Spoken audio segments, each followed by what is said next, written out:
5 for me. I'm the Michael Jordan of COVID. Pretty much anytime I go to like an event, I'm guaranteed to get COVID, it seems. It's really infuriating. I'm the faker of getting COVID. I was even considering doing a tier list for all of my experiences with it so far, but we'll see.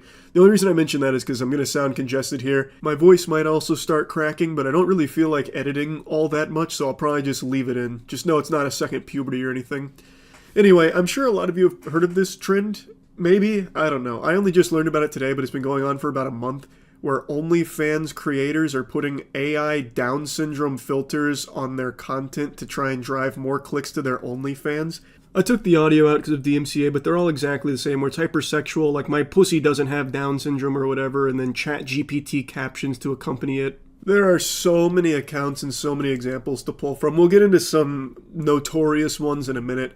But in some cases, it's the management teams that are doing this, where they're taking their creators and then making like a separate account for them, where it's all AI Down syndrome filters on the content to link back to the other OnlyFans. So it's a tactic to try and drum up more clicks to it. I can't exactly find the genesis of this, what started the trend, but it goes back about a month ago from what I can tell, and it is blown up. There are so many of these, and there's a lot of articles being written about it now, about the fetishization of Down syndrome and also just using AI to pretend that these OnlyFans creators have disabilities to try and get more people to their OnlyFans. It's fucking weird.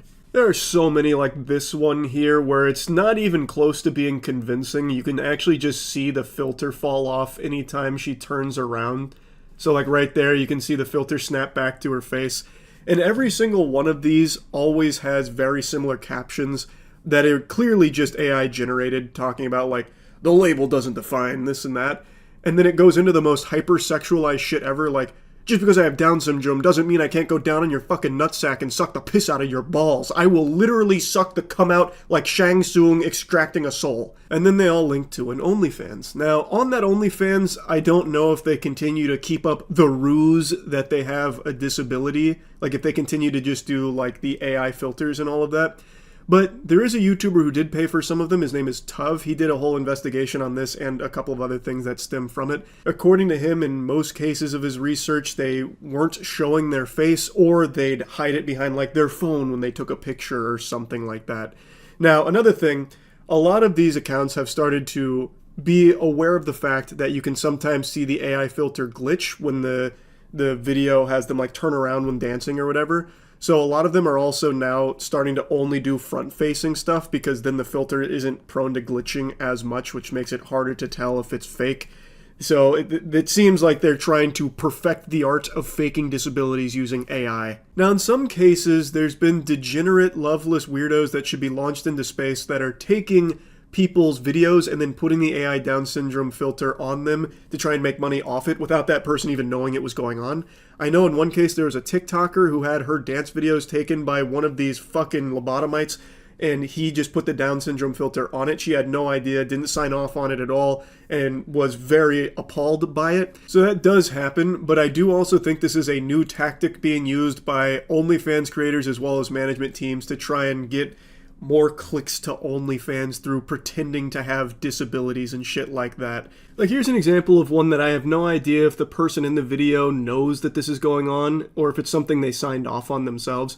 But it's a little person with the Down syndrome filter on their face. They have the F-, fucking book report captions that are all just AI generated. It's verbatim the same shit that other people doing this trend are just copying. It is one-to-one, just the same nomenclature and everything. And also, of course, it's always sexualized and always trying to link to OnlyFans accounts and shit. By the way, apparently this combination of being a little person with Down syndrome has only ever been reported 6 times. And the bio for this account says that they're one of 7, claiming that they're the 7th case. Faking disabilities is nothing new. AI's just made it far easier for any goober on the planet to try this. And it's not just the Down syndrome filter that they're using here. They're also doing it for fake amputees and shit like that. That's another really popular one. This is the actual golden age of degeneracy, because all of these fucking weirdos can do this easily now. AI is currently unleashing the infinite Tsukiyomi upon this planet, trapping us in an endless nightmare of degeneracy. they can just keep making all of this fetish content, all of this fake fetish content shit forever. Now, again, I don't know if the OnlyFans creators like the little person there or any of the other ones engaging in this are actually even aware that it's happening, or if it is just third parties or maybe even their managers that are doing it without them knowing. Couldn't tell you, but either way, it is fucking gross. It is crazy that we've reached the point where we're just using AI to fake Down syndrome so more people will click on the OnlyFans and spend money on it. What the fuck? Anyway, I guess just for a tiddlywink of lore, from what I can tell, this was the first fake Down syndrome video that really popped off and like blew up the trend, as well as this one right here was another extremely successful one. So I guess this would maybe be the genesis of it. And now there is thousands, specifically about Down syndrome, all faked AI hypersexualizations and fetishizations of Down syndrome. It is absurd. It's fucking preposterous. Like I mentioned, it's not just Down syndrome, but that is the most popular one right now. It is all kinds of other disabilities that they're faking for OnlyFans revenue. Fucking crazy stuff. Just wanted to... IGN. Everyone makes fun of them. Somewhere on this planet, a baby's first words were IGN sucks. They are irresistible to mock. They are a wedgie magnet. I recognize it's not brave to insult them, but I cannot help it. They are a company that puts out opinions that are so bad it should be labeled domestic terrorism sometimes. And that's what we're focusing on today. Their most recent dog shit take, giving the Invincible season finale a 4. I haven't been this stunned by an IGN review since they gave Transformers 1, one of the best animated films of 2024, a 5. It really feels like, and the prevailing theory is, that this is a company that is only staying afloat by making rage bait.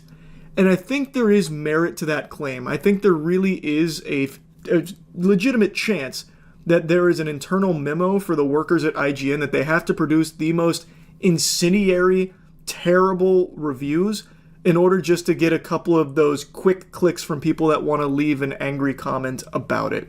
And if this conspiracy theory is incorrect, then I think IGN demonstrates the very worst of an archaic system of company reviews, where you have a bunch of different goobers, all with different tastes, being assigned different things to review that they may not have any interest themselves personally in seeing, and you'll see that ire come out in the review where they completely miss the point, or they go into it like a fucking chip on their shoulder and make a review that is clearly from the perspective of someone who either didn't want to watch it and refused to actually engage with it, or truly just didn't understand it at all. So what the fuck is the point of them reviewing that in the first place? And that is exactly the case of this abomination of a review for Invincible Season 3's finale.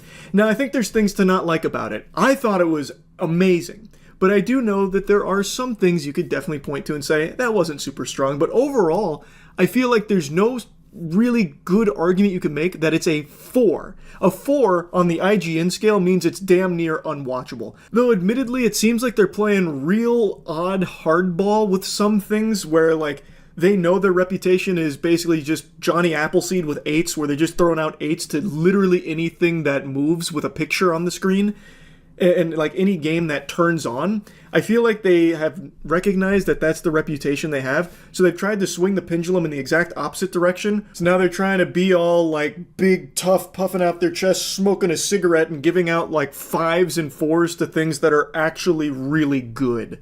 So, like, it's very just all over the place. And in the Invincible review in particular, when you actually read the things he was saying to argue for why it's so bad, it's as if he just didn't watch it and looked at like a ChatGPT summary of what the episode had in it, and then wrote his review based on that. Now, I know we talked about this a bit last night. I was in disbelief when chat told me IGN rated the Season 3 finale for Invincible 4. So, of course, we talked about it last night. But I am actually still stun-locked on it. This morning I woke up and remembered the review, and I'm still mad. Yeah, IGN, like, it's not like a meme, they really did give it a 4. They said it is the worst episode in the series, the first bad episode of Invincible. And it's, I don't know, it sent me on like this spiral, like almost an existential spiral of what is even the point in a company like IGN reviewing things anymore. Like, it feels so obsolete. Because they have so many different reviewers, there's so many different tastes. What is the point in having the guy who gave Megaflopolis a 9 also review Invincible Season 3? Like, what does that do? This guy's already huffing his own farts thinking that he, in his words, Megalopolis is capable of rewriting your body, soul, and mind, and then tasking him with reviewing Invincible Season 3. Like, this, like, it's just fundamentally useless. Because I'm really starting to think it's not even rage bait. Like, that was my big cope last night, is that it has to be rage bait from IGN, but I don't think it is anymore. I think it is just the product of just being so archaic and having different people reviewing different things and people's tastes just not aligning with the thing that they're reviewing, that it leads to shit like this. I think he's just their go-to rage bait guy when a big show comes out because he only reviews contrarian takes for big stuff. Yeah, I was looking through his list as well. Like, it does seem like that is kind of a common trend with his reviews, but it can't be useful, right? Like, for a company like IGN, it cannot be useful to have, like, a designated rage bait spitball magnet. Like, you'll get some clicks, but mostly what people are gonna do is what they're doing right now, just making fun of it on Twitter without ever actually engaging with the article itself. Because why the fuck are you gonna go here? It's absolutely outrageous. No one's gonna bother clicking on it, it's too rage baity. So, like, I don't even think that's what's going on. But they're not getting rage clicks is the argument I'm making. When you have something that's this egregiously off the mark, no one's gonna ever actually click on it. They're just going to make fun of it on Twitter from just the headline alone. And I think that's totally fine to do because this is so ridiculous, there's no possible way of justifying this review. And when you read it, it's very clear he either didn't watch it or purposefully just throws the most outrageous statements about it. Like, we already read the whole thing last night, I'm not going to bother doing that again, but just like calling it narratively scattered and thematically incoherent is like very evident he is either doing it purposefully or truly just didn't watch it and maybe just saw TikTok shorts with highlights. But look how many comments this article has. I bet it has more than any other review from this year. That's a really good thing to look at. This article has 460 comments. What is his... Well, this is a bad metric because this is another one of his stinkers, but what does this one have for Megalopolis? 314. It's not a huge difference. Is this movie out yet? Did Drop come out? I really want to see it. They gave oh my god. They gave Drop a 7. This is that god-awful Blumhouse hemorrhoid where it's about a woman who gets a FaceTime from a criminal who's got her family held hostage if she doesn't kill her date. And it's the movie about just like text messages coming through and Ring doorbell. They gave that a 7. I mean, I haven't watched it yet. Maybe it really is super good. But it does seem like the Invincible 4 has more engagement than most of their other reviews. So maybe it is on purpose. No, their Monster Hunter Wilds review has almost double it. Their Mickey 17 one has 3 times the engagement of their Invincible 4. And they gave Mickey 17 an 8. Honestly, I actually agree with the 8. I'd probably give it like an 8.5 maybe. Nah, probably not even 8.5. I'd probably keep it in an 8. But even still, I think just going through that makes it kind of clear that it's not like Rage Bait does a ton for them. I just really think this guy has dog shit taste, and they put him on Invincible. That's a recipe for disaster. Like, I just don't see I really do not see the point in companies anymore doing reviews where they have like a staff of reviewers that each do different things with different tastes. Like, I think there's just so much more merit now in just like individuals. Like, you find someone whose taste that you find like a lot of like commonality with, and you'll see what they say about a property, which is why things like Letterboxd I think does pretty well. Did he have any specific complaints or just generalizations? He had some specific complaints, but they're complaints that an actual lobotomite would make if you sat them in front of the screen. It just does not seem like, based on everything he's stated here, that he even watched it. Like, and I don't mean that as an exaggeration, it really does read like he didn't watch the episode. So, like, for example, he says, like, a hero's dilemma here never even arrives. Like, it's just the show worth watching. I think Invincible is a must-watch. The only complaint I have about Season 3 is its animation. Like, it feels like it's on a shoestring budget for absolutely no reason. This is the show that should have the budget of fucking Rings of Power. Like, there is no excuse why the animation should look as bad as it does for 6 episodes. That's the only complaint I have. IGN also gave the first 6 episodes of Severance Season 2 a 6. What? We do this like once every 8 months, just going through the absolute lunacy of IGN reviews. Here, this is what you're saying. Severance falters by holding too tightly to its secrets, leaning too heavily on vibes, and getting its 10-episode second season off to an agonizingly slow start. Well, I super disagree with that. This I think can, like, this works for the most recent episode. I'll avoid spoilers, but for the most recent episode, okay. That criticism I think would apply. But for the first 6, not really. You learn a lot for the first 6 episodes. A lot of secrets. Holding too tightly to its secrets, IGN criticized the show for having a plot. Yeah, but like I said, that argument, like, this is a fine point to make if you were talking specifically about one episode. But to say that as a blanket statement for 6 episodes of Season 2 when so many things have been revealed and then just the criticism is too many vibes, that's just rough. I think she really missed the mark with the review on that. Aren't all reviews subjective? I don't get the rage people have over these reviews. Yeah, but this is... I think you can make a very strong case that this is just so objectively bad that it has to be on purpose. Because reading it, I don't want to just reread it because we did it last night and I'm already still fucking stun-locked on the topic. But reading it, it seems as though he didn't even watch it. Or if he watched it, he just did not want to be actually bothering to engage with it at all. So, like, it's not even subjective. He's not even grasping what he's looking at. Like, the only actual thing that I think has merit is this statement right here, where he's talking about after all the civilians were dying during the fight, something that was very traumatic and something we explored a lot in Season 3. Mark doesn't directly acknowledge it in the episode. That's a fair thing to point out. I don't think he really had a chance to with the way the episode was moving with the pacing. I think that's going to be something that's explored in Season 4 to a certain extent again. But to say, like, the hero's dilemma and all this was never even realized and it's all shallow and bad, it's stupid. It's very stupid. It's not even... Like, he watched something else. Man fell asleep and dreamed episode 8. I've had a real 180 on cats since having a cat. What's it called? Toxoplasmosis, where they brain control you with their shit? Yeah, it super worked on me. Now I just love me. It's that this tooth, this one right here, that little bastard, is about 1 centimeter taller than the other teeth on that bottom row. And now, anytime you see my mouth open, you won't be able to unsee it. You're welcome.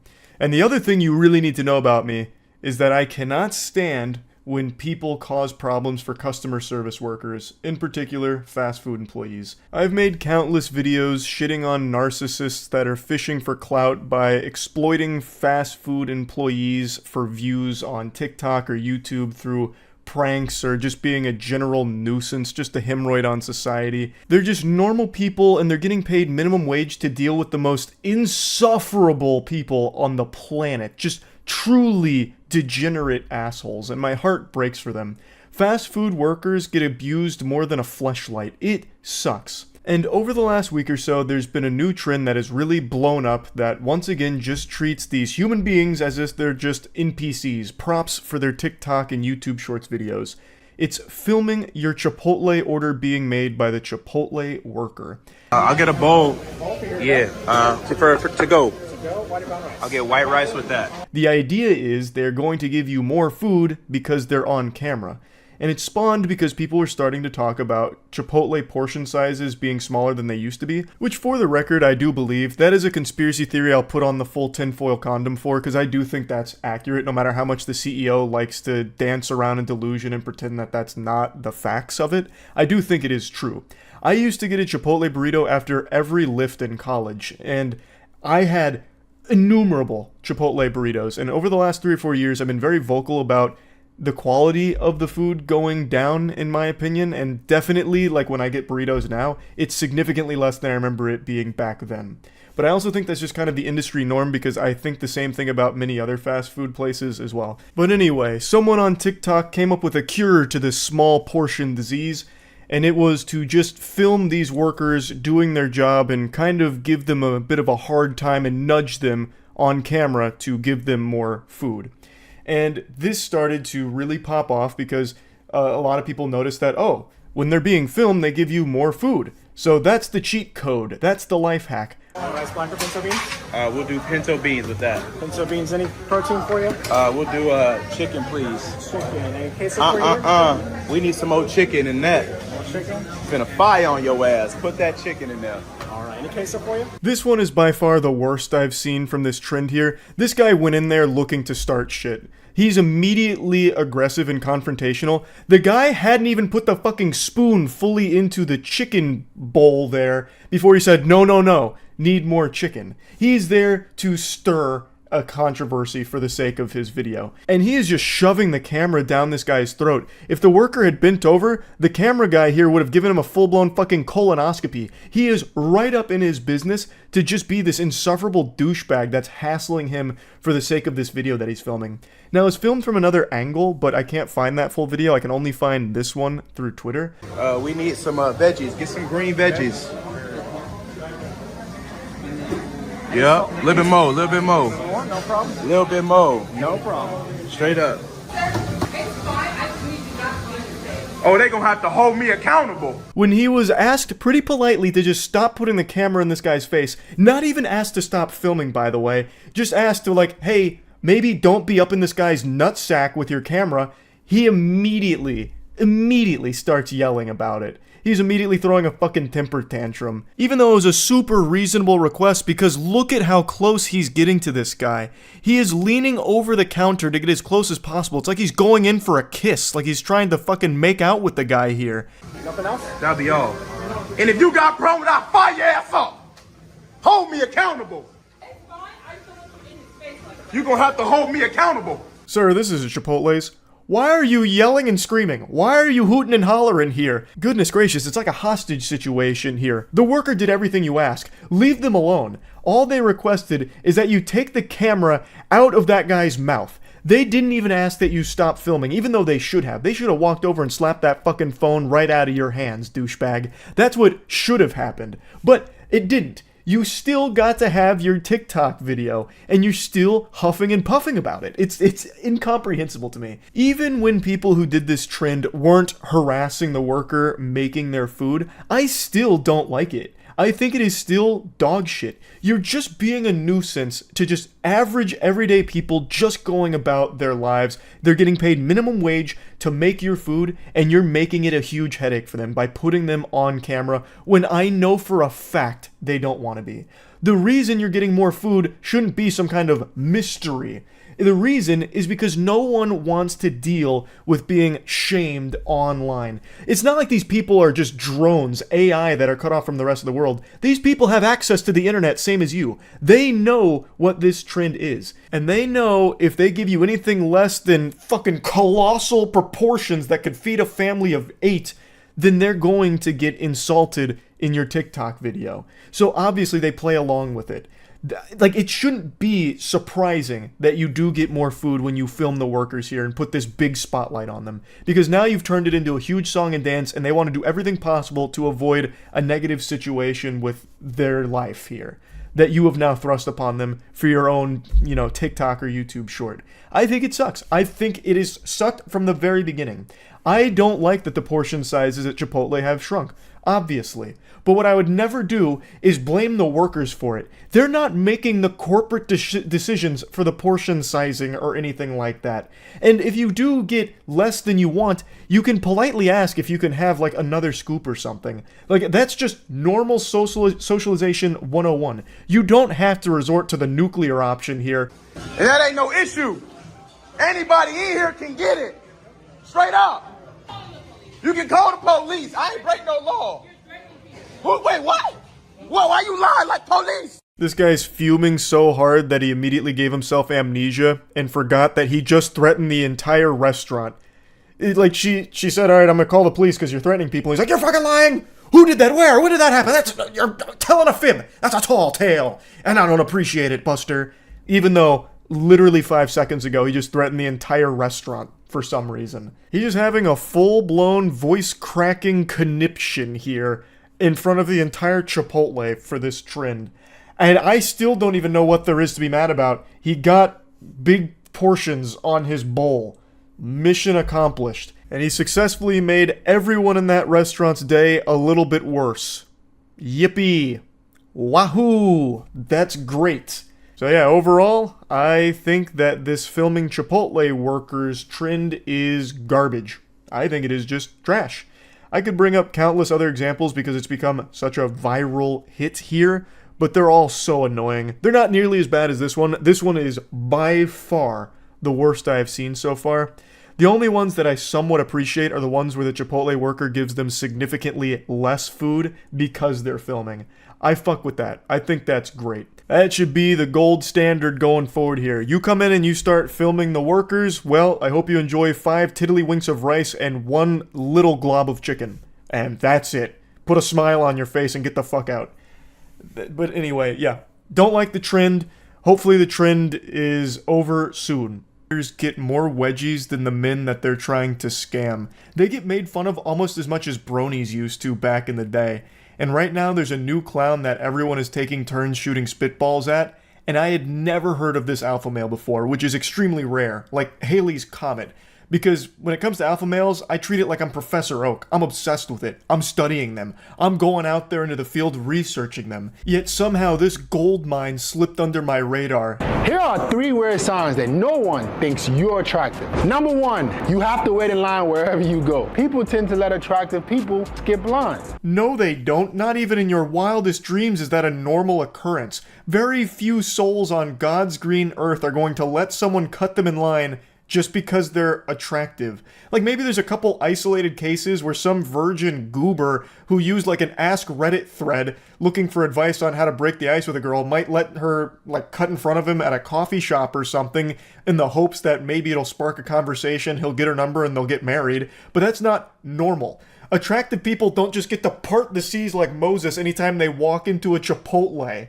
Like, who even hears that and believes him? That's never happened to him, I promise, and it doesn't happen to anybody. What is that, Chipotle? When you go somewhere and you're an attractive person, people tend to give you more favors. If you're not getting these kind of favors from people, people don't think you look that good, bro. I just can't picture someone who sits down and listens to that hogwash and like seriously reflects on it going, damn, now that I think about it, no one's ever let me cut them in line randomly, all because of my Adonis-like figure and great looks. I guess I'm really just not good looking. This is something that clearly happens for beautiful people. Fucking cartoons don't even have that happen. Number 2, women never buy you expensive gifts. When you're an attractive guy, women tend to buy you things of real high worth. The better you look, the more women are willing to go above and beyond to show that they appreciate you. Jinkies, this guy thinks that being attractive is like a cheat code in a video game. Like everyone just gives over all of their loot to you because you've reached max charisma. Like you just stand at the Grand Exchange in RuneScape and people are just giving you all of their items or some shit. All just because you're good looking. What woman is going up to a stranger and giving him a Louis Vuitton bag because he's great looking? Also, why are you getting a Louis Vuitton bag? I imagine what happened here is he bought her an expensive gift and then told her to give it to him for the sake of this fucking stupid video. That's what I think was going on with that little scene there. I just love his mentality around it though. You might be ugly as shit if people aren't letting you cut in line and if they're not giving you Gucci bags. I'm just saying. Every time I go somewhere, everyone says, holy shit, he's beautiful. Everyone move, move. Can't you see he wants to eat Chipotle? Clear path, move. He's so good looking. Go on. Also, throw your wallets at him, quick.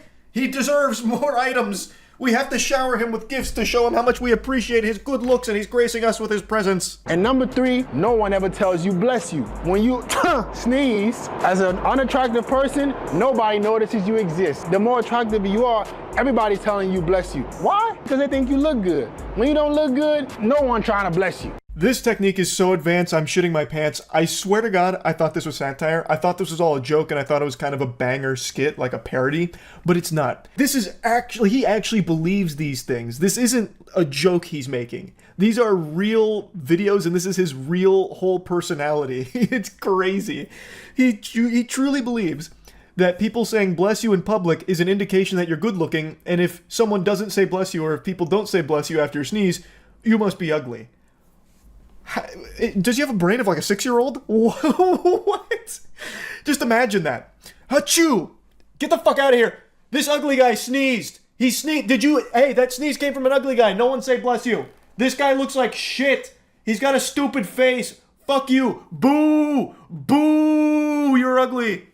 Meanwhile, if a pretty person sneezes, everyone's like throwing money at them and showering with gifts, letting them cut in line and saying bless you. Here are some weird signs that you're an average man. Number one, no one ever talks about your looks. Guys, if you never hear how handsome you are, you're an average dude. Especially from women. If you don't hear how cute, attractive, good looking you are, you're average, bro. Number two, your net worth is under 6 figures. Guys, you no longer can be a man, an able-bodied man in 2023 in the Western world and have under 6 figures. You're making under 6 figures. Women won't even take you seriously, bro. You're a regular dude. You have to make more money. This is just a box that you are obligated to check if you want to be an alpha male content creator or a red pill content creator. It has to be all about 6-figure income.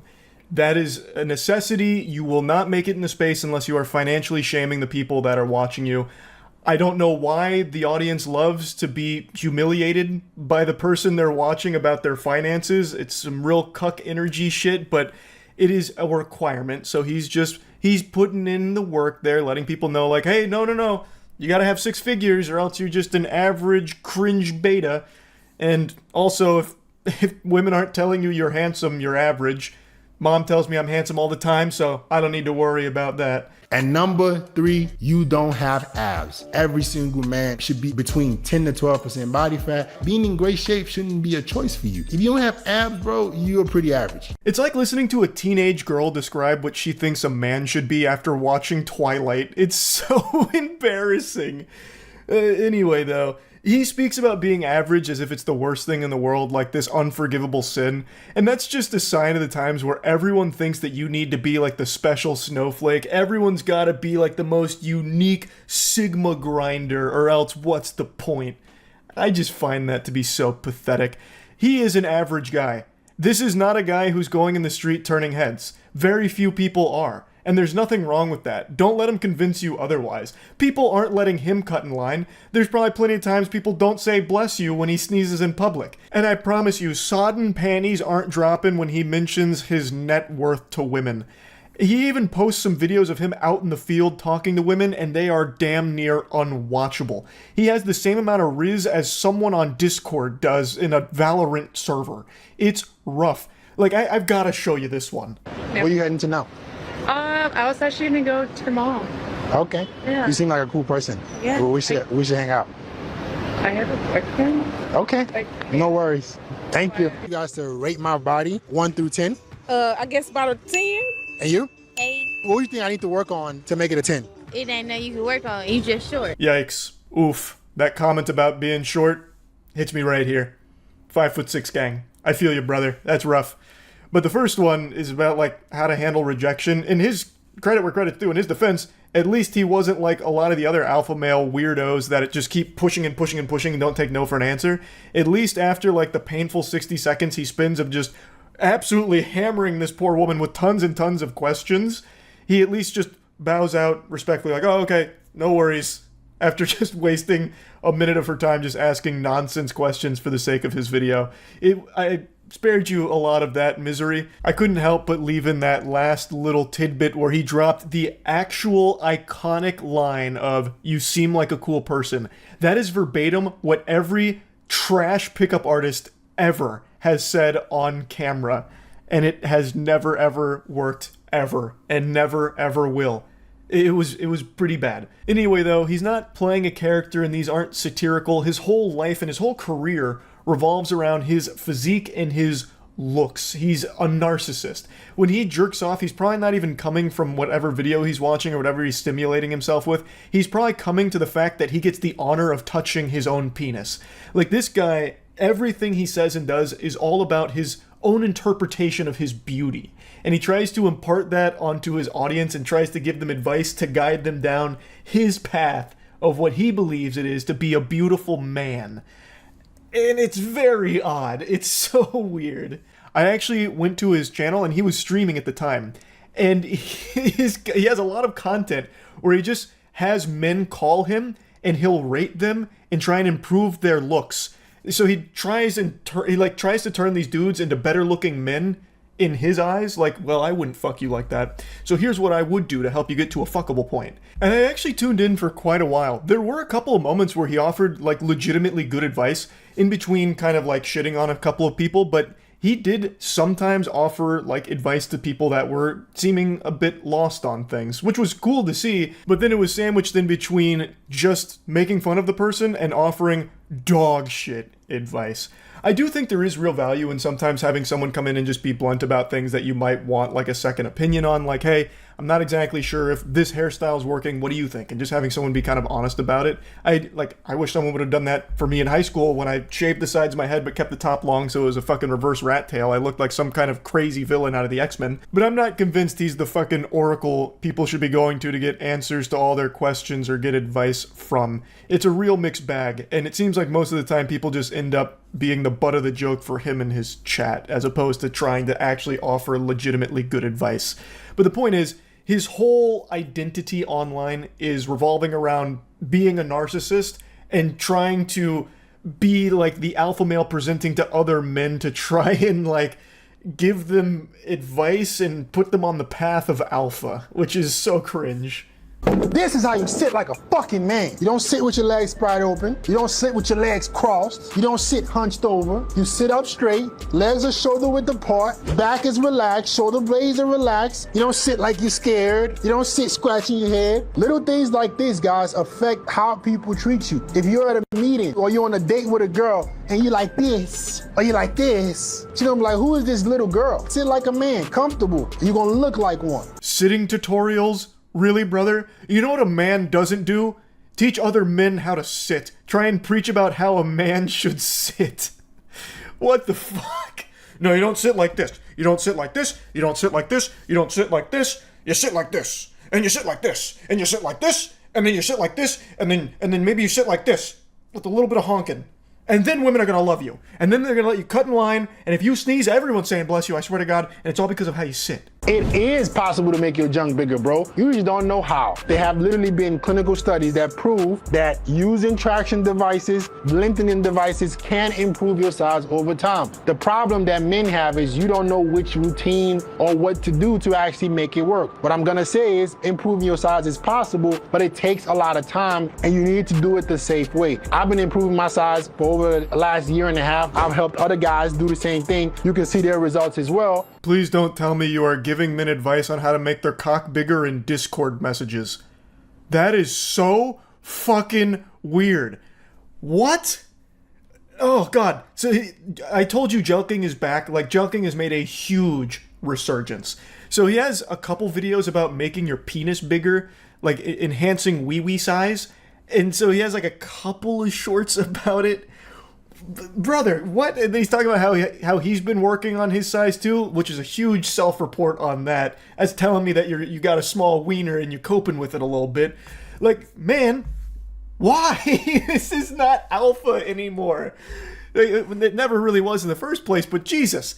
Giving PP enhancement size tips through Discord messages? What? Anyway, though, I'll stop yapping about it. It's just always so fun to find a new alpha male to talk about and joke about, so I just had to talk about it. Really creative to stand out from the crowd, which births some legends, like the great Tide Pod eaters of yesteryear, or the absolute champion, the brave soul who attempted the hot coil challenge where he put his forearm on a stovetop. And these ideas are always made with the intent of getting views and going viral. And today I learned about someone who tried a new tactic, derailing a train for YouTube views. Charges have now been filed against a Lancaster County teen accused of intentionally causing this train derailment out in Bennett. The 17-year-old even sent this video to 1011 afterwards. You see there some of those cars veering off of the tracks. It happened at the crossing at Highway 43 back on April 22nd. A criminal complaint says that between the rail itself and the train engines and cars, about $350,000 worth of damage was done. That teen has now been charged with 2 felony counts of criminal mischief, but he is not in custody at the moment. Attorneys have filed a motion to move his case to county court and to try him as an adult. A very interesting strategy here. This sounds like some kind of lame plot that Cobra Commander would have cooked up to lure out the G.I. Joe, except here it's just used for views. There's so many things to unpack here, but one thing I'm very curious about is where he planned to go from here. Like, let's say he did get a huge audience for derailing the train. Does he just keep amping up the stakes? Like, next video, he smuggles a bomb onto a plane. Follow-up video, he drops depth charges into the Suez Canal. Like, I don't know how you keep upping the mischief to keep the audience hooked here. It seems like this is a one-and-done thing, unless he was just going to be some kind of, like, serial train derailer. Like the worst Saturday morning cartoon villain ever. So, who knows what the potential was behind this young lad's YouTube career, but he is being charged, and it looks like it's going to be very serious charges. $350,000 in damages, that's a lot of clams. He's going to have to sell a lot of Hot Wheels and maybe even his Fortnite account to start trying to make up for that. Of also pulling a rail switch, ultimately causing that derailment. The lead investigator says the accused 17-year-old walked up during the investigation and asked what happened, later telling the investigators it was, quote, obvious that the switch had been pulled, and then showed the investigator the video you're seeing now. Railway police believe that security cameras in the area showed the teen not only driving up to the scene, but also setting up a camera minutes before the derailment. I guess I've never seen a real-life train derailment, which is maybe the purpose behind his video, to educate us on what they actually look like. Because in my head, I always picture it the way Hollywood portrays it, where when a train derails, it's going at like fucking Mach 5 speed, and even when the emergency brake is cranked, it doesn't really do anything to stop it, so then the cars just start shooting off the tracks in every which way as Linkin Park's What I've Done plays. But clearly that's not the case in reality. So the conductor attempted to make an emergency stop, but didn't have enough time to do so before reaching the point of no return, and then it collided with an empty coal car. And it's very lucky that there weren't more damages, because I imagine in a situation like that, it's pretty common for some of the cars to start, like, not flipping over, like they're not doing like a fucking kick flip or a pop shove it and falling off the tracks, but like tipping over and shit once they get off the tracks, and especially when they collide with something huge like an empty coal car. So it definitely sounds like it could have been a lot worse there, so it was lucky that it didn't get as bad. And speaking of lucky, you can get really lucky right now by getting Goof Juice. It's going to improve your luck stat because it's the best beverage ever made. It's the best flavor. My GamerSupps Goof Juice flavor is available right now. There's a huge sale. gamersupps.gg/moist, or click the link in the description. Reading about it just makes the whole thing even stupider though, because the kid wanted to record it and share it on YouTube, so he hatched this nefarious scheme to go pull the lever after setting up a camera so he could film a train derailing, and then he stayed at the scene the entire time, and was even the one who alerted authorities to the incident. So he approached the investigator asking what caused the crash, and the investigator said he didn't know, so the suspect allegedly said, "Obviously a switch was flipped the wrong way." And I can already just imagine, like, he's putting a pinky to his mouth like Dr. Evil. He then even showed investigators the video he took, but denied trespassing and tampering with the switch. I guess he was really hoping that absolute bumbling imbeciles would have shown up that would have chalked up his presence and video recording equipment as just being some kind of coincidence. Dude shows up with like a fucking full-blown studio here to record this, and he expected the authorities to be like, huh, that's weird. Who could have done this? Must have been the fucking Goat Man. Like, Jesus Christ, I guess he was really expecting, like, NPCs from Assassin's Creed to show up that just immediately de-aggro when you go into tall grass, like, huh, must have been the wind. Probably wasn't this kid fucking filming everything here. So, he was also spotted setting up his camera and tripod near the crossing 4 minutes before the train derailed. And then they also found a video of the derailment posted to their YouTube channel. So, I mean, that was kind of a game point right there. That was kind of a checkmate. The 17-year-old's apparently a huge train enthusiast. That's what their YouTube account mainly dedicated to. And it's a big community on YouTube with, like, train videos, train spotting, and all of that. But I don't think anyone's gone so far as to intentionally derail a train to stand out in the community. That's definitely breaking new ground there.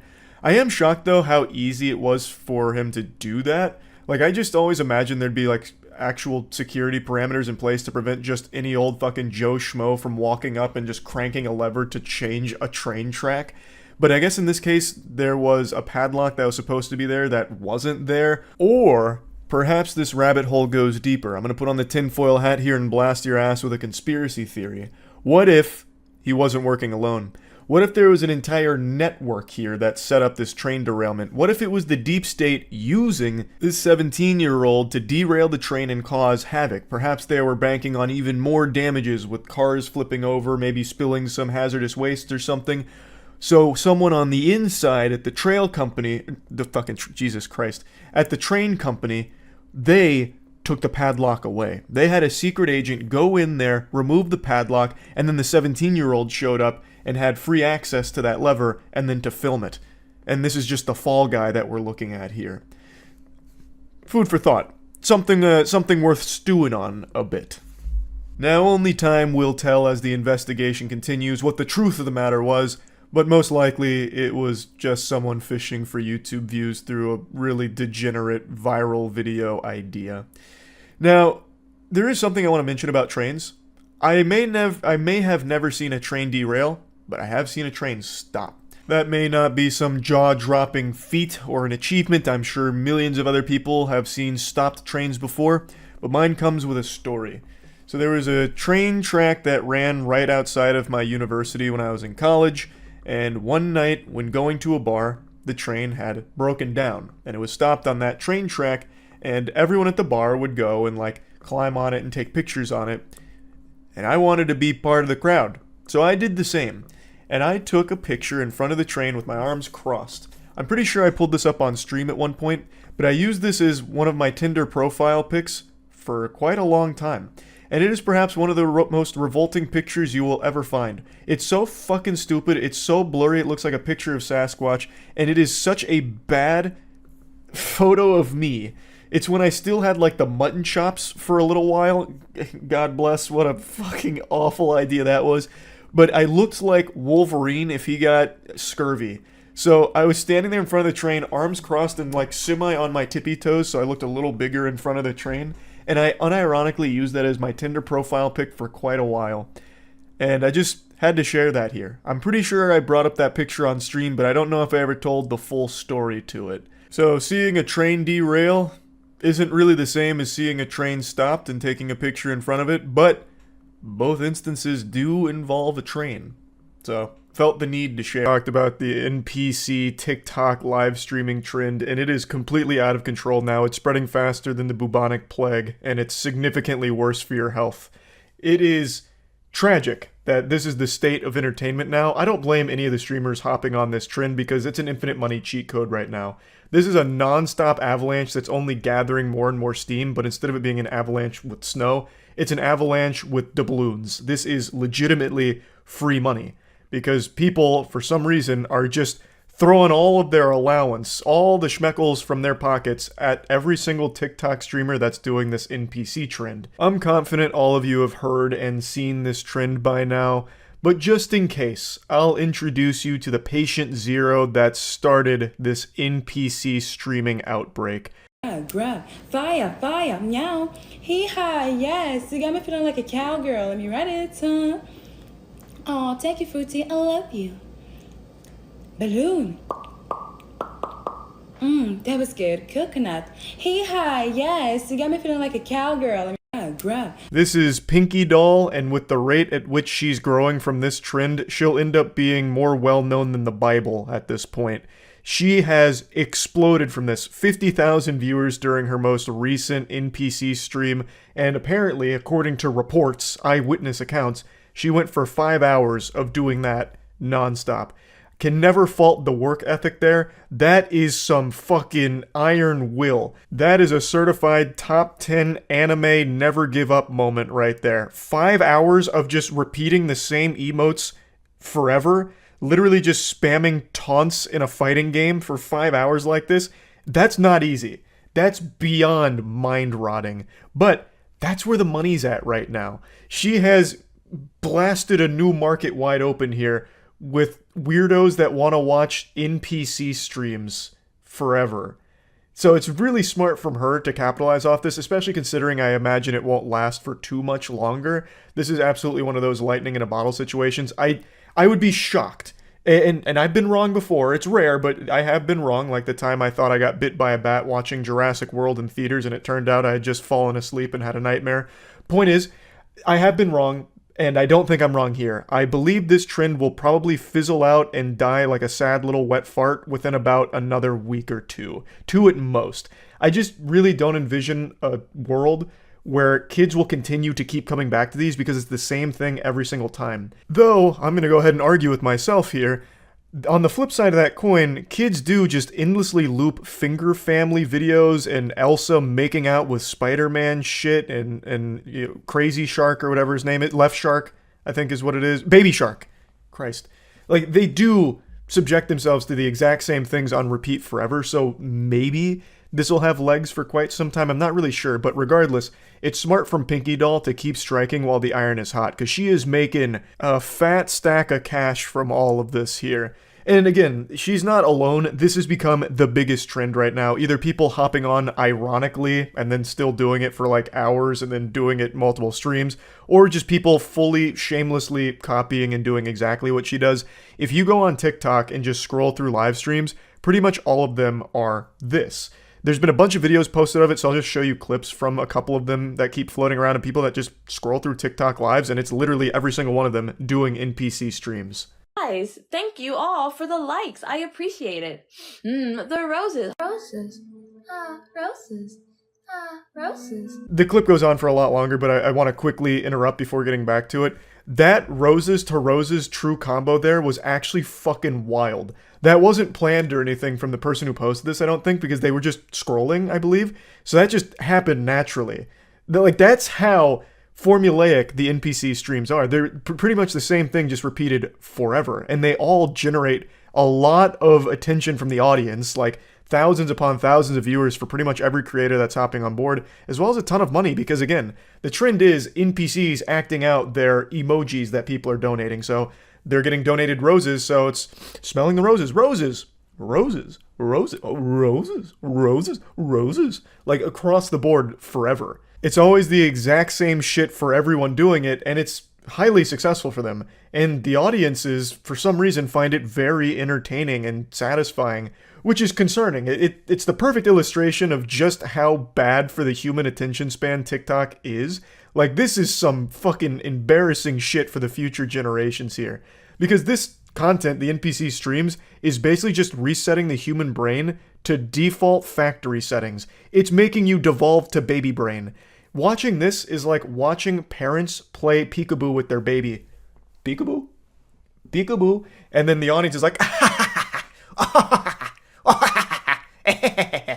every time. Every single time, even though it doesn't change. It's fucking wild. Hello, I'm AI.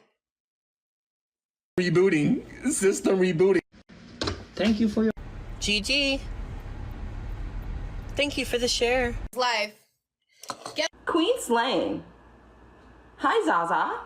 A couple of those were scrolled to a little too quickly to really recognize that they were NPC streams, but they were. Like, if you slow it down, like one of them that went by really quick, they did have the hair iron out with the kernel in it, popping individual popcorn, just like Pinky Doll does in the NPC streams. Everyone on TikTok is trying to get in on this infinite money glitch.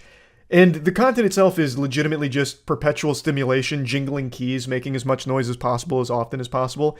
And it's working. You can see how effective it is, which is so fucking sad. Again, not for the people doing it here, because it's a free bag, and basically they just have to be the little clown honking their nose in order to make the children laugh by saying the same shit every single time for emojis that come through in the donations.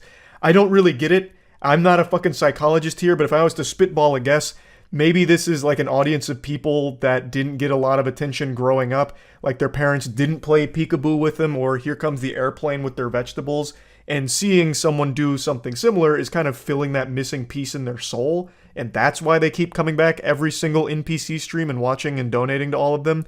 That would be my guess, but again, I can't really sit here and psychoanalyze every single spectator of this new sport and try and understand the inner machinations of their complex noodles out there. It's a little beyond my pay grade. I don't fully understand it, but I respect the people that are on the grind making a ton of money off of a wacky trend like this.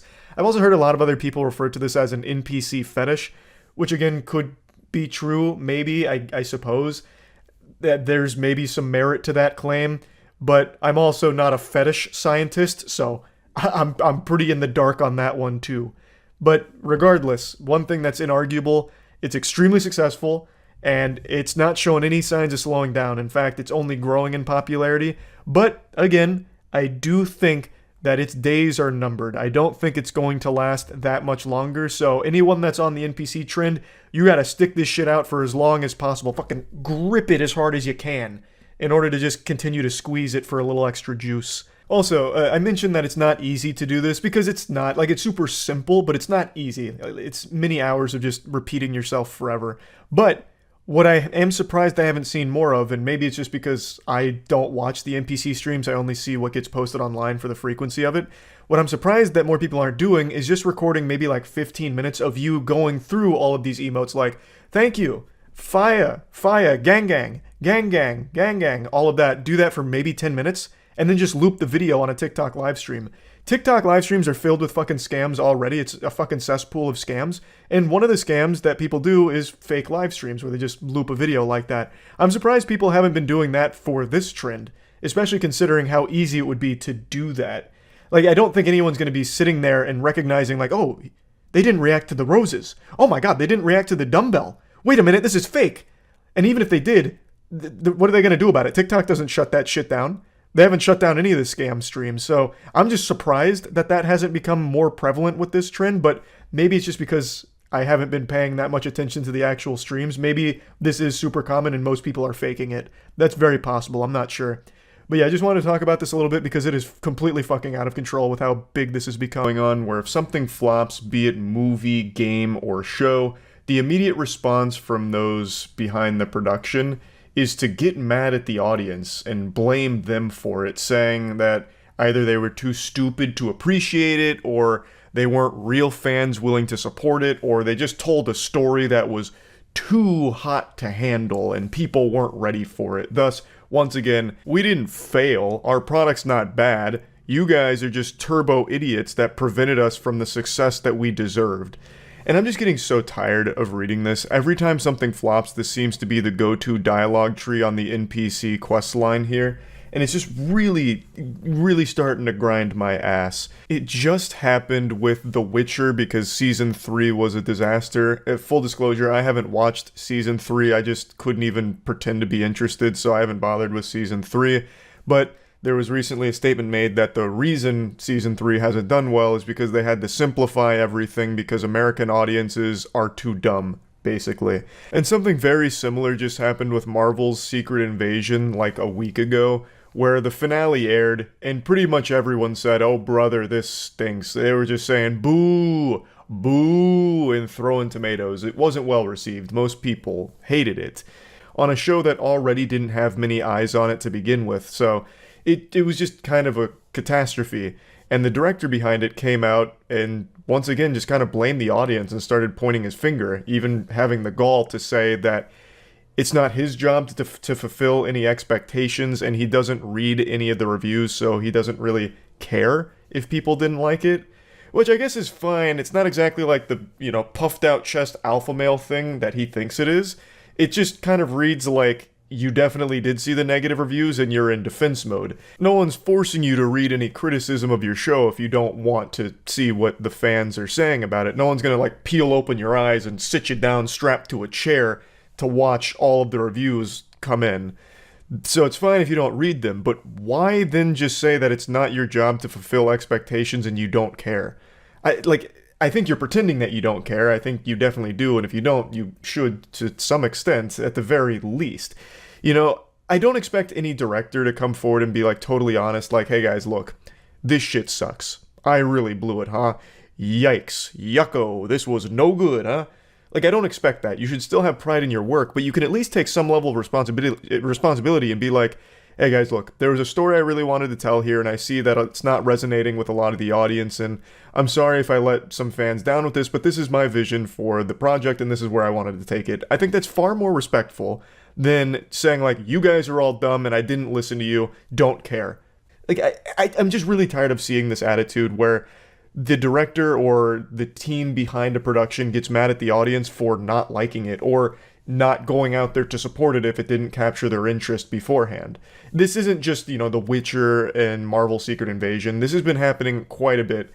You see the director's Secret Invasion said about the negative reception. He actually said, is it our job to fulfill their expectations?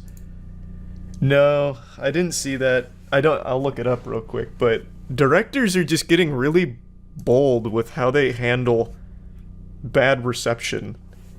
Like, I can't remember who it was recently, but another flop had their director come out and say, like, yeah, we wanted this. In fact, this is what we were hoping for. I was like, what do you mean? You wanted it to fail? Like, what? What the fuck are you talking about? Secret Invasion director doesn't care if you like the show or not. That headline goes so hard. You see, when it comes to Marvel shows, it's not about liking it. It's about just watching it because you're too deep already. Just consume for the sake of consume.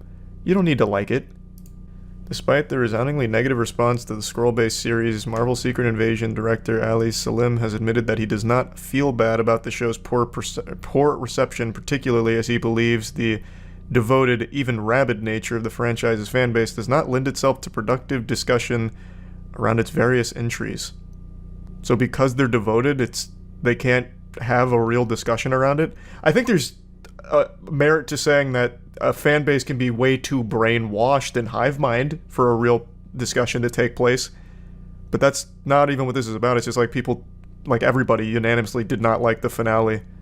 Oh, I don't read reviews. With all due respect, for me, I view all the storytelling work I do as a dialogue with an audience. When the show is finished and put up on screen, that's my half of the dialogue, and the audience then starts their half of their response to it. I think that's valuable, but I don't know. I don't know how to answer the question.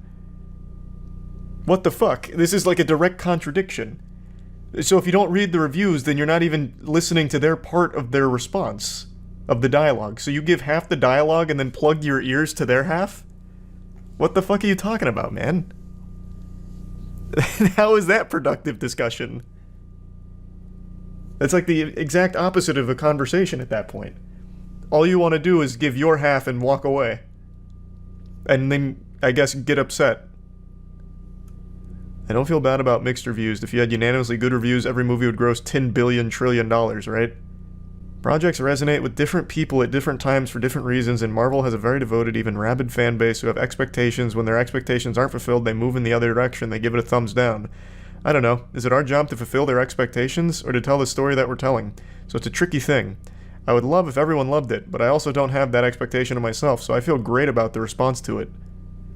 What are you saying? What are you saying? The expectation would be to make something good. Like, yeah, you don't have to, like, follow the most predictable shit ever, but at least make good on the expectation that you'll try. And then at least listen to feedback, instead of say, I don't read the reviews, and then say they can't have a productive discussion. I think the best thing you could have done is just been like, you guys didn't like it? Whatever. It's the story I wanted to tell. I'd be like, okay, that's totally fair. If this is the story you wanted to tell, by all means. I just don't understand the point of getting, like, combative and condescending about it. Like, yeah, you guys, it's not my job to fulfill your expectations. So what? I don't read your reviews. I gave you my half of the dialogue, you gave me a response, and I didn't listen. That was the transaction. I just don't find this response from the director to be sensible at all. Like, it just doesn't compute in my little noodle up here. You gain nothing from being this combative and aggressive with the audience, and there's certainly nothing to be proud of with not listening to them or reading any feedback or anything like that. Why do you want to exist in like an echo chamber or some kind of sensory deprivation unit where you don't get any outside stimulation or input on the thing that you would supposedly be very proud of making? I just really don't get it. There's nothing to be patted on the back for. Fuck all of you, I don't listen to anyone. Woo! Wow! Yahoo! Wee! That's so strong! He doesn't listen to anybody! Whoa! Like, it's just, again, I don't get it. That's not something to be proud of, that you only, like, take in shit from yes men and yourself alone.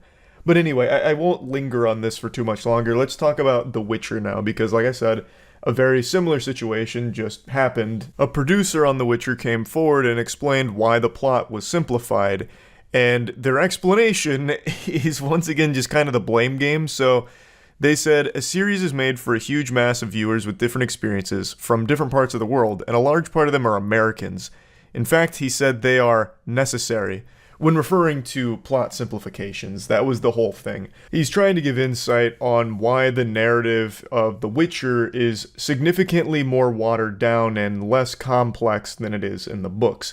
And his argument is basically, you have to boil it down to the bare necessities, only the essentials, pure emotions, because Americans are probably watching, and those are some absolute fucking idiots, I suppose.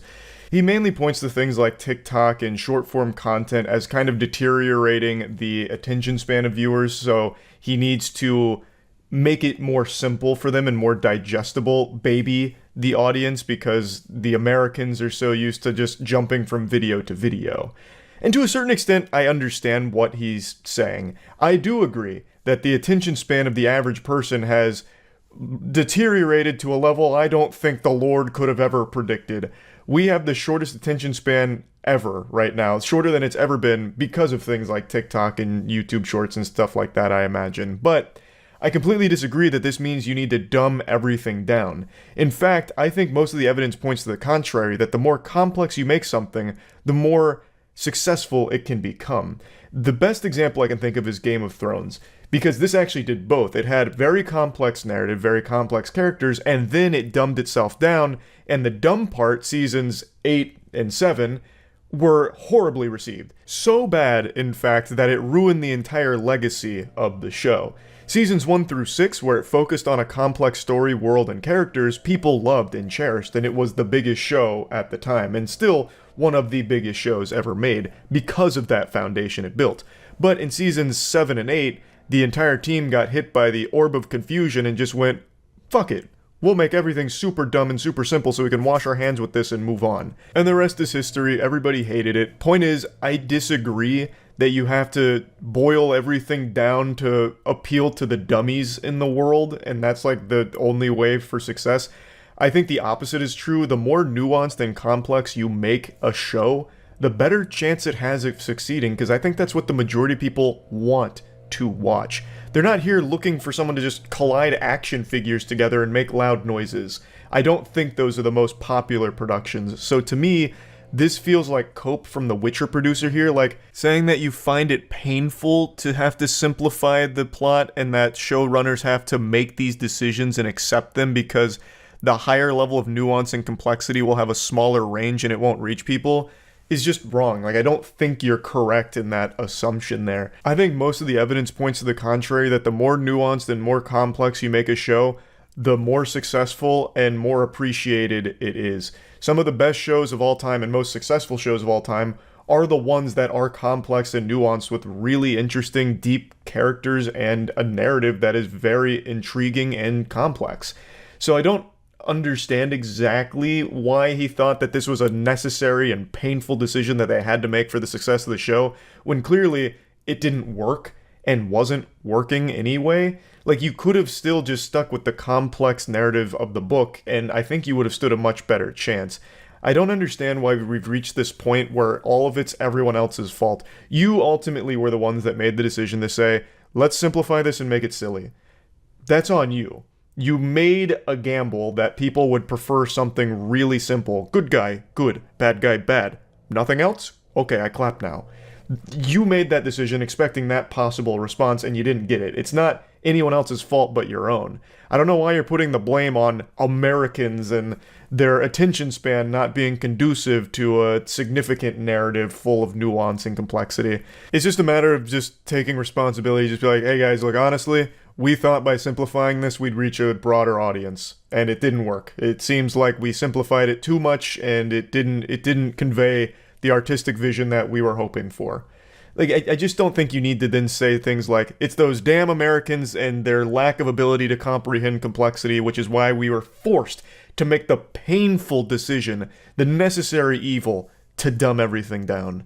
Like, it's just silly. It's just silly to once again start pointing the finger at the audience, like, you guys are dumb, you made us do this. And now we failed because you guys are so dumb. Again, not anyone's fault but your own. If you had just stuck with the complex narrative of the books that it's all based on, even if it didn't succeed in the biggest way that you'd imagine, you could at least hold your head up high knowing that you delivered the artistic vision that you set out to do, because the way you talk about it now makes it feel like even you dislike the final product by calling it painful that you had to simplify it and that it was necessary to make such a difficult decision. So it seems like you are also not happy with the state of The Witcher. So why not just deliver the creative vision that was set out in the books that it's based on, instead of try to play the numbers game and appeal to dumb people or whatever the thought process was with the oversimplification of everything. Again, stop pointing the finger. Just take responsibility. You made a bad call, and the product is subpar for it. It is what it is. So yeah, I just wanted to talk about this a little bit because this is only increasing in frequency. Again, The Witcher and Marvel Secret Invasion are not the only two that have done this recently. This is becoming pretty common for the teams behind productions to get angry at audience reception or any kind of like criticism around their products. And it's just getting kind of tiresome how aggressive that landscape has become. So I just wanted to talk about Haven't. Allow me to be the one to warn you of the danger. A little public service announcement to keep you safe. If you plan on attending a WNBA game anytime soon, make sure you pack an umbrella, because it is raining dildos in the arenas right now. We've just had our 4th incident of an airborne dildo being ODST shock dropped onto the court. It's become a trend where rowdy spectators are sneaking dildos into the arena to launch them onto the court, and it's become so big, in fact, that there are now bets on some markets wagering on if a dildo is going to be thrown, if so, what color, what quarter. It's pandemonium out here. They've even implemented a no-bag policy, or not a no-bag policy, something to that effect of where like they're really cracking down on security, yet somehow some ne'er-do-wells are still mysteriously sneaking these dildos in. Of course, the most obvious speculation people have, they've theory crafted that the meta is most likely they are kegeling the rubber cocks in their own buttholes. They're utilizing their prison wallet to sneak the dildos into the arena. However, we do know there have been 2 arrests that have been made. One, Delbert Carver. Side note, I've never even heard of the word Delbert before. It reminds me of the Angry Beavers. Like, his name is pretty close to just being dildo in and of itself. And then another one, the one that's gone most viral, is an 18-year-old named Caden Lopez. And Caden actually broke the magician's code. He divulged the method he used to sneak the dildo past security undetected. And it's far simpler than the speculation. He just put it in his sweater pocket and then unsheathed it and threw it onto the court, then left. But got tackled by a volunteer and held down till police arrived. Now, Caden here is an interesting case because he's got a weaker throwing arm than your geriatric Meemaw. He has an arm built like a wet noodle, it sounds like. He was unable to throw the dildo to the court, so what ended up happening is he threw the dildo and hit a man and his 9-year-old niece. So he's looking at assault charges on top of it, as well as a couple of others, and the man who got struck by it was pissed. And I think understandably so. He brought his 9-year-old niece to a WNBA game. The last thing you're expecting is a fucking railgun dildo coming right at you and your 9-year-old, you know what I mean? So he's actually like looking to have Caden kind of facing some big punishment for it. And then Caden was really singing the blues. He was squealing like, oh, it was so stupid. It was a very stupid trend, a dumb prank that I followed. I'll go ahead and show you all the incidents so far real quick as a little montage of what's been happening. Oh, look out. Something just came onto the floor. Start in the third quarter. This guy had 3 quick turnovers. Hayes gets blocked by Maya Caldwell. Something flies on the court, actually, from...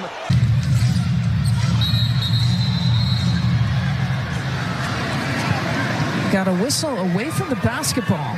All of this has happened in a little under 2 weeks, so it's only increasing in frequency.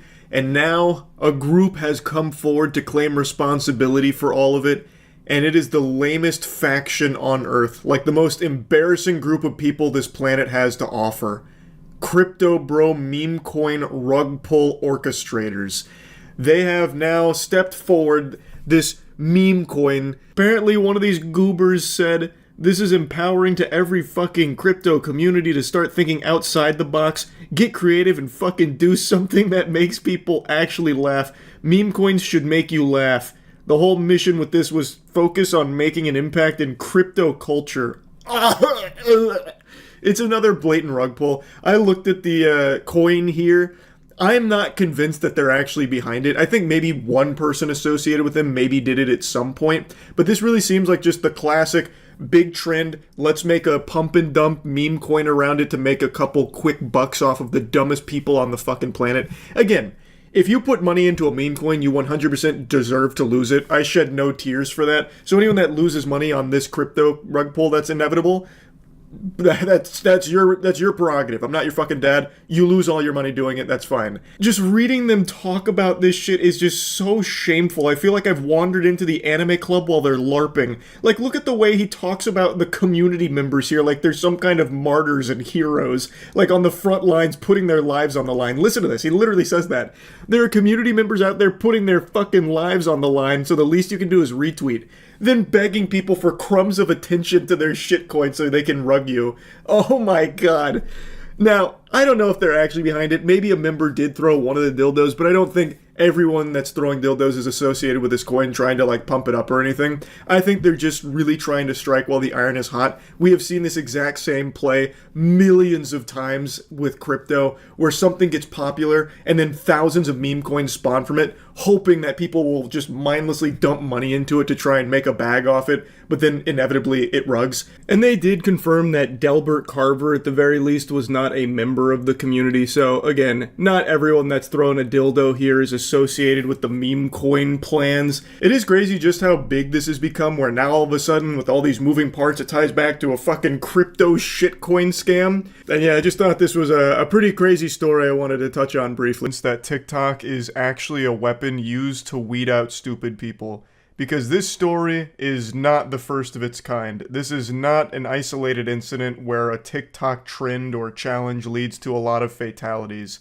It's honestly getting to the point where these headlines feel like they're AI generated. Like the one we're talking about today feels like a fake story put into Grand Theft Auto as a joke. Just something they slid in there as something silly. But it's apparently legitimate. There's a TikTok trend called the boat jumping challenge, which is responsible for at least 4 people's deaths recently. And the challenge, as the name would imply, is jumping off of a boat going extremely fast. You don't need a master's degree in physics to figure out why this is dangerous, but just in case, I'll lay down the brass tacks, so I'm gonna sit you down in the classroom here for the lecture, so spit out your gum. Since the boat is moving so fast, when you jump off of it, you hit the water hard as shit. You generate a lot of force behind that impact. It's a goddamn wallop. So, what's happening is, when people are jumping off of the boats, they're hitting the water and then snapping their necks and drowning. It's an easily preventable and probably the most embarrassing death imaginable because you killed yourself for a goofy-ass TikTok challenge. And I also hate that everything in the world is called a challenge these days. That word has lost all meaning. There's nothing challenging about this. Jumping off a boat doesn't have any level of difficulty or skill to it. The only challenge, I guess, is surviving it. Like, avoiding being banished to the fucking Shadow Realm for it. But I'm so fucking tired of everything getting called a challenge, you know? Here's the poop without wiping challenge. You take a shit and you don't use any toilet paper or a bidet to clean your anus. Expert difficulty, ultra nightmare mode, impossible challenge. You won't last 5 seconds. It's so dumb. I'm so tired of everything getting labeled a challenge. But anyway, this trend of boat jumping is responsible for at least 4 deaths. And like I mentioned, that is just the saddest way of going out. Not only is it like an agonizingly slow, painful death, but that is just, you're probably getting made fun of in the afterlife for that. Dying for a stupid TikTok trend, you know the angels are shooting spitballs at you. Like that is, like it's just a shameful way of exiting this corporeal realm and shedding the mortal coil. That is so fucking sad. Like I feel horrible that, you know, people have, you know, perished from it. But I honestly am stunned by just how quickly the human brain is devolving. This is like human instincts 101 shit. Like this is common sense. This is an instinct you're born with. Not to like jump off of something going fast because it'll create bad ouchie boo-boo moment. Fucking cavemen probably would know not to jump off of like a speeding vehicle like this. I just don't understand how anyone would see this challenge and think that it was somehow safe or wasn't dangerous. Like you'd have to know. You would have to know. And another thing is, it's so traumatizing, like dying this way, not only because it was extremely avoidable, but because it's most likely done in front of your family and friends. Like if you're on a boat, you're probably not on a boat with strangers. That's not exactly like you can call up an Uber to do this with. You can't just call up like a boat service, right, to pick you up and do this TikTok trend. So you had friends and family around you filming you, and then you did the TikTok suicide challenge right in front of them, and they watched you die and fucking filmed it. That is scarring. That is incomprehensibly nightmarish. So like this whole thing is, it's shocking that anyone would actually even do this. Like 4 deaths from it is surprisingly low actually. I imagine that's only the reported ones so far, assuming this is a popular trend. And I decided to look it up myself on TikTok to see how big the trend was. And it seems like it was pretty big, and there are still quite a few surviving videos of people doing the challenge, but all of them seem to at least had the foresight to recognize that, you know, pushing that bitch wide open on the boat going like 60 would have been a complete disaster and led to a Mortal Kombat fatality. So the ones that are on there right now are slow boats. They're going slow, so that way they don't hurt themselves doing it or like get seriously injured from it.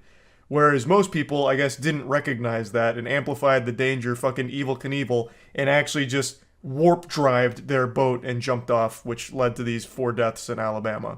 This whole situation proves to me, with my fucking tinfoil hat conspiracy theory, that there has to be some kind of shadow organization, the puppet masters pulling the strings of TikTok, that are in this think tank coming up with the most dangerous trends and challenges, knowing that stupid people will die doing it as a way of like population control or something. Like not only is TikTok legitimately rotting the brains of so many people, but they're not satisfied with that. They're gluttonous for more punishment of the human species. So they're coming up with challenges like this knowing that people will die doing it. Because like I said, this is far from the only one. There's also, of course, like the blackout challenge, which was literally suffocating yourself. And some people died doing that. Which, obviously, but that was the whole fucking challenge, basically. You just strangle yourself until you're about to pass out, and some people died from it. But point is, there's so many of these challenges now. This is just the most recent one.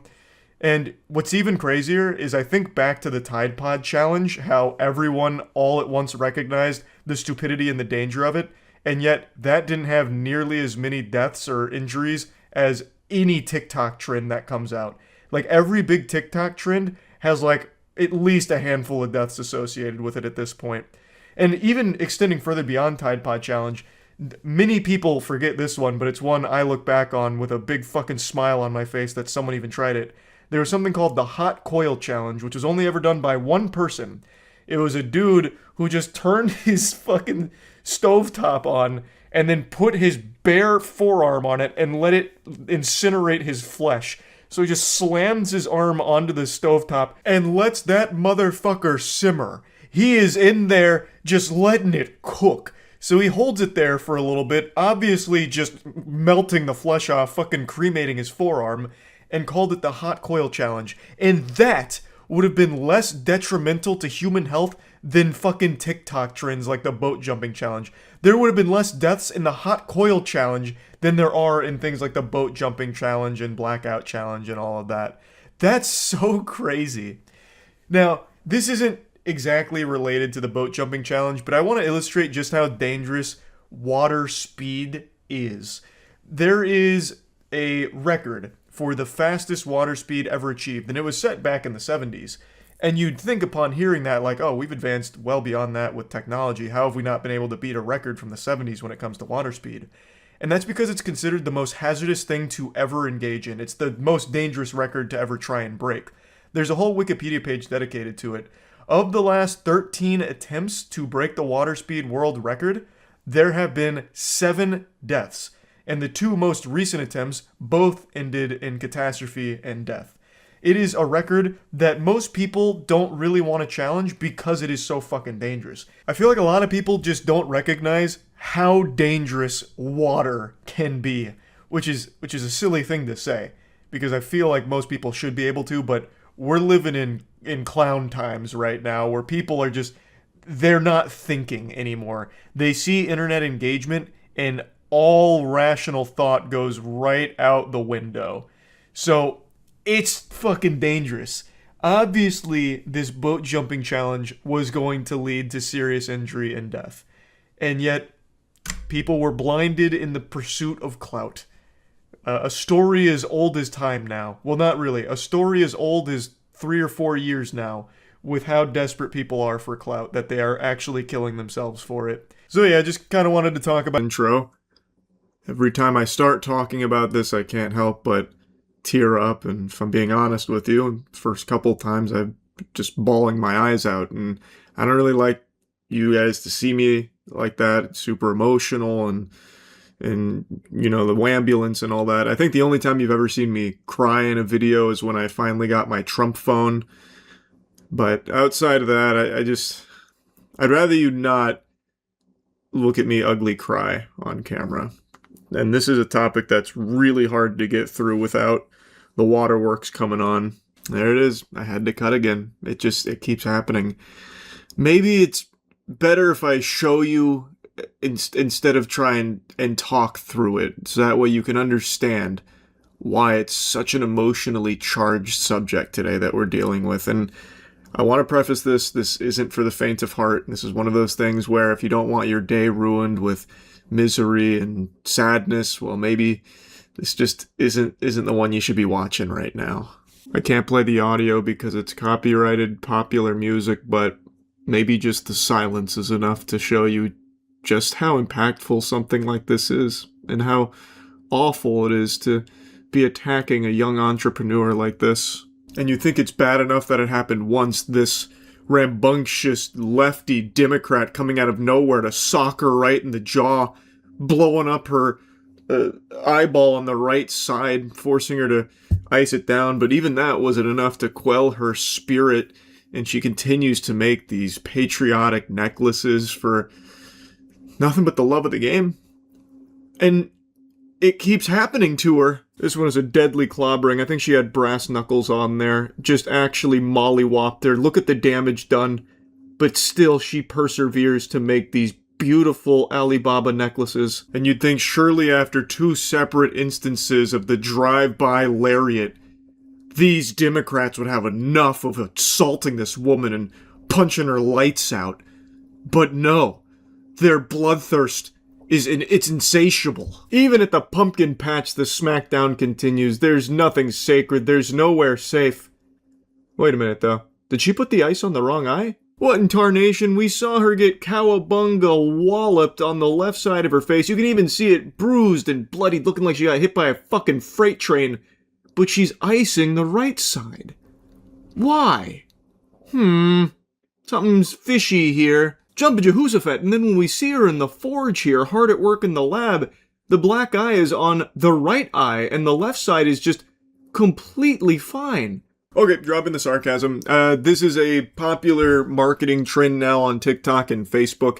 So this is one of the larger accounts that started it. That first video kind of blew up, getting millions of views, and no doubt thousands of sales from people that thought it was legitimate. It's clearly not. This is AI. And it doesn't take a super genius or someone with the most astute, fucking Sharingan activated to sniff that out. This is very clearly AI. and it's leaning into the whole idea of like the sad marketing that I talked about like a year ago, where people make up these stories about like, my 80-year-old grandmother's been working on this Pokemon diorama product for so long that no one's buying it, and now she's gonna die sad and alone and broke, and no one wants to help, trying to like tug on your heartstrings to get people to buy it. That's kind of morphed into this now, where they're able to AI generate these fake videos of like attacks that have happened by Democrats because they're trying to stop patriotic necklaces from being sold. Just attacked by a crazed lefty psychopath out of nowhere. Won't you please buy my extremely expensive Alibaba necklace? Come on, don't you want to show support? I was violently assaulted, violently attacked. You saw it. No, it's not AI, it's real. And it's very clearly working, because a lot of other accounts just like this have started spawning in, doing the exact same shtick. Like this poor craftsman here who just catches a mean elbow there, looking like a fusion of Jeffrey Epstein and Jorah Mormont from Game of Thrones. All he wanted to do was sell his patriotic necklaces and got blasted. Why does it keep happening? There's a reason why they keep making these, and so many other like really shitty drop-shipped products keep doing this. It's because it works. People are buying into it. They, for some reason, believe it. Now, in a lot of cases on TikTok in particular, like this page, there are people clowning on it, obviously calling out. There's a couple of people sprinkled in there asking where they can purchase it. But for the most part, on TikTok specifically, most of them are savvy enough to recognize blatant AI usage and how phony baloney it is. But on the other avenues where it's being posted, like on Facebook, not so much. It's a very slimy tactic to present you with this false narrative, this complete barnacles of something that didn't happen. It's not real. It's make-believe. An AI video to try and convince you that this individual, this small business is making these necklaces, backbreaking labor in their forge, their homebrew forge in their garage, whipping these puppies up and just getting punished in public by these awful worms that are assaulting them just for their patriotic necklaces. Won't you buy one? I think this shit super sucks. It's not the newest marketing strategy. I covered the ones with like the fake old people a year or so ago, or even like real old people who are just lying, or old people that are being utilized as props for their like grandchildren that are selling garbage. It is a technique that has data to support that it works, and it super sucks. The products are obviously not good by any means, so they can't rely on the merit of what they're selling, because it's all drop-shipped things from Alibaba, mostly. And now they have this big inventory, this stock that they're trying to move and flip, so they're trying these kind of marketing strategies. It's pretty pathetic stuff. Good marketing looks like this. Go to usecheeky.com, best soap in the universe, and we have deodorant available now. And the quality of the product speaks for itself. In the cases of these people, who I imagine are on the younger side of things, there's no low they won't sink to try and like deceive you into making this purchase just out of like trying to support the feel-good story. This guy in particular is trying to laser focus and target specifically MAGA troglodytes here, because in all of his Democrat attacks AI videos, they scream, "I hate Trump." So he's trying to like energize them to support him because he supports Trump, is the narrative. I also love how he's not afraid to branch out from the knuckle sandwich content. So this is his ex-wife coming to insult him for making these awful necklaces. And he's like, "Be honest, are they really that ugly?" Hoping that you'd be like, no, they're not. Here, I'll get one. But so far, the bread and butter for the AI marketing ghouls is the attacked for selling the product type shit like this. There are so many of these popping up like weeds. It's just a plague. And there's no point in showing you more. It's the same thing every single time, just with like a different protagonist. It sucks. And I just wanted to yap about it a little bit. And I imagine as more and more people start to become aware of like how easily and how quickly you can fart these out for basically no money, so many other people will be doing shit like this. And not just people, companies too are going to start doing this as well. And that's That's something I'm looking forward to.